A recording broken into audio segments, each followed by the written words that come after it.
Let's begin today's Vanguard news with 2 cards of the day for Keta Sanctuary and EasyBT07. Because I don't have time to make a separate video today. Inheritance Lion while on the back row rear guard lets you pay 1 soul blast at the end of the battle your grade 3 or higher CL Vanguard attacked. To stand itself then move it to an open back row rear guard. First off, did this card just assume we were running Segon, so that there would be an open back row for it to move when you call a new rear guard with CL's skill?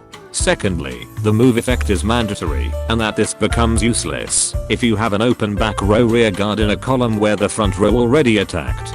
Deliver Pegasus when placed on rear guard lets you pay 1 counter blast if you have a grade 3 or higher CL Vanguard to call up to 1 grade 3 or lower normal unit card from your hand, and it gets 5k power. Then draw a card if you called a card with this ability.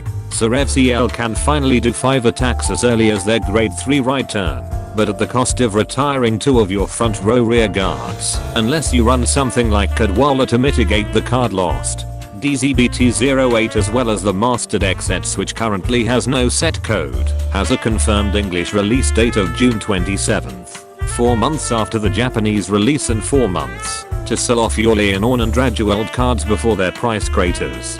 Dark State players who've been waiting for their Shenri clone may have to start a new manga collection in their shelves, as Bushiroad is bundling Philya with the first volume of Vanguard Skyride. Expect players to sell the manga without the card for less than $1. Not only is Bushiroad always late with the collab sets, they're apparently also late with the restriction list, and to no one's surprise, just copy pasted the Japanese list, while premium only gets 1 card restricted despite the format having more issues. At this point, why bother having separate list for standard when we are just getting the same thing?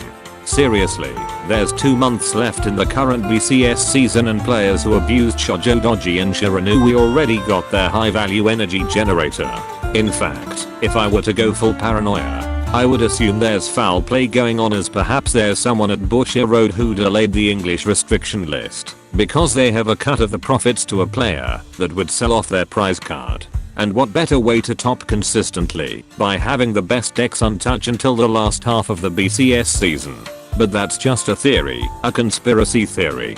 Here are the product release schedule until June 2025. The lack of a release on March makes me believe Bushiroad might be waiting on an English exclusive product that has yet to be approved. For premium players wondering why Gridora was the only one who got hit, it is because Green Katrina became the poster girl for premium format for the upcoming World Championships.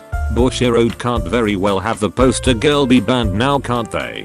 Finally, Springfest is being skipped as the next team tournament regionals will be held during the summer instead. I would say Bushiroad did everyone a favor, as you can finally touch grass during this spring and you can go full sweat during the summer. And that concludes this Vanguard news without the bullshit.